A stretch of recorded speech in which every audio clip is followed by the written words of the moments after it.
नाही, मला याचं आश्चर्य वाटलं ते विधान ऐकल्यानंतर की उद्धव ठाकरे एवढे वैफल्यग्रस्त झालेले आहे. एक त्यांच्या डोक्यावर परिणाम झाला असला पाहिजे.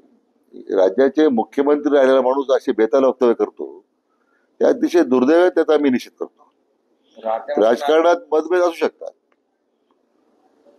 परंतु मला वाटतं भावनेच्या आरी जाऊन हे वैफल्यग्रस्तातून हे असे आरोप करणं, कारण उद्याच्या राज्यामध्ये ज्या पद्धतीने महाविकास आघाडीला यश मिळेल या पद्धतीने ही जी मंडळी वावरत होती, आता हळूहळू त्याच्या लक्षात यायला लागलं की आता महाविकास आघाडीला राज्यात संधी नाही आहे, महायुतीला संधी आहे.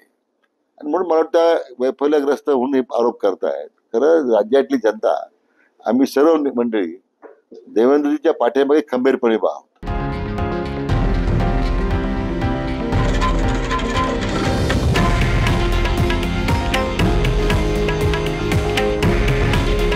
हे आहे देशातील नंबर 1 न्यूज नेटवर्क आणि आपण पाहत आहात TV9 मराठी. काळजी तुमची, हित महाराष्ट्राचं.